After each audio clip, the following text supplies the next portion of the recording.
Now, I will, whatever Sasha says, I will be kicking back with a nice little cocktail Sunday evening.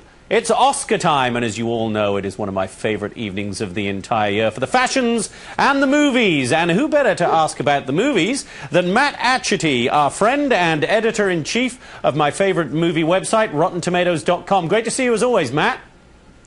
Thank you. Thank you. You know, I will tell you, it's okay if you're British to say Rotten Tomatoes. That's all right. All right, Rotten Tomatoes. That would be fun. I will say that. But before we get to Oscars, Matt, you got a couple. There's a couple of releases. I guess Oscar weekend isn't a big weekend for new releases, but there are a couple this week. Tell us about them. Snitch and Dark Skies. Right. Yeah, kind of the sacrificial lambs this weekend. A couple movies that are going to appeal to an audience that may not be into the Oscars, a younger male demographic. First up is Snitch, which stars Dwayne "The Rock" Johnson. He plays a guy who is kind of an average Joe, owns a trucking company. His son ends up in jail for drug trafficking, kind of by mistake, kind of framed for it. And because of mandatory sentencing laws in the state that he lives in, this high school age kid is looking at 10 years in prison. Now, to get him out, Dwayne Johnson decides that he's going to infiltrate a drug cartel and start snitching on the drug runners. Susan Sarandon also stars in this as the U.S. attorney. The performances are very good here, but the critics are kind of split. The score's only in the 50s on our tomato meter. A lot of the critics say that the tone of the movie is really uneven. It tries to make too much of a statement about the effectiveness of mandatory drug sentencing laws, and it gets a little bit muddled because sometimes the movie is this heavy drama and sometimes it turns into an action movie. I have to say, I also think The Rock is really miscast here because at no point do you feel like he's just this average guy getting in over his head. You know, the minute the gangsters start threatening him, you think, well, it's The Rock. He's 6.5 feet tall and he's 1 million pounds and he's going to eat these guys. So, but that being said, if you're a big fan of his, he does put in a very good performance here. And now the other movie that's up this week. Yeah, sorry, go on. I was just going to say that's a 51% on Rotten Tomatoes.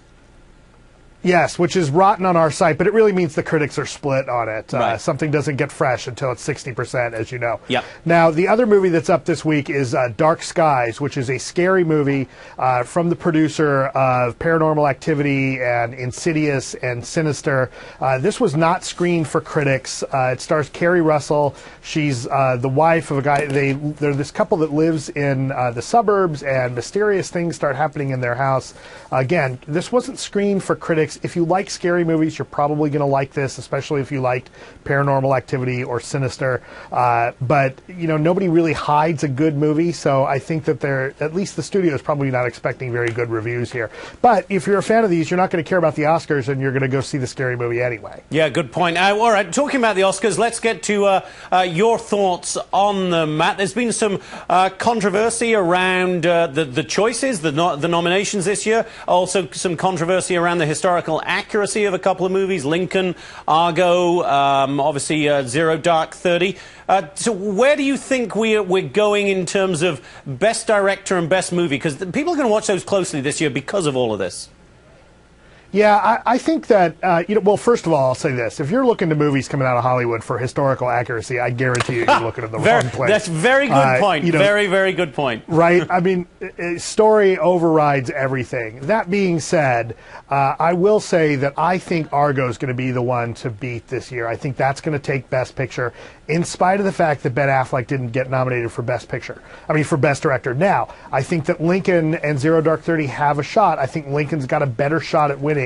I wouldn't count out Silver Linings Playbook either, but I would say if I was putting money down on it, I would be betting on Argo. Really? Okay. I would love to see. You know what I love about the Ben Affleck as well is that his own personal story of redemption. I mean, he became so successful so young, and then became something of a laughing stock almost for a while, and now here he is proving himself to be a great director. Not for the first time, I hasten to add, but it's great to see his personal story, don't you think, Matt? Oh, absolutely, absolutely. You know, here's a guy who became a punchline to a lot of jokes. You know, partly because he was picking really bad movies, partly because he, you know, his love life. I think that he's very talented. You know, he's behind the camera now. He's doing what a lot of actors have done and started working behind the camera. He's turned in 3 fantastic movies that any director would be jealous of, and I think that we're going to see a lot more out of him. I think he's turned into a great director, and I will say one of the things Hollywood likes to see is somebody be successful. Now, he didn't get an Oscar nomination this year, but don't count him out. I guarantee you we're going to see him back at the Academy Awards in the future. And just very quickly, before I let you go, Matt, let's go to your predictions for the other 2 top awards, I guess. Best Actor, Best Actress.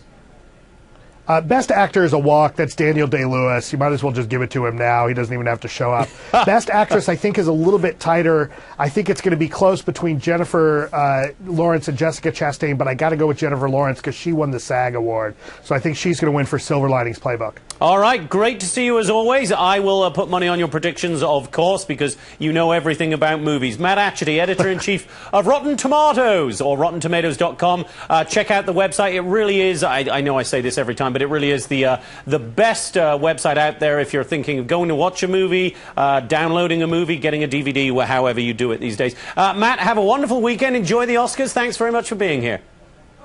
Oh, thanks for having me. All right.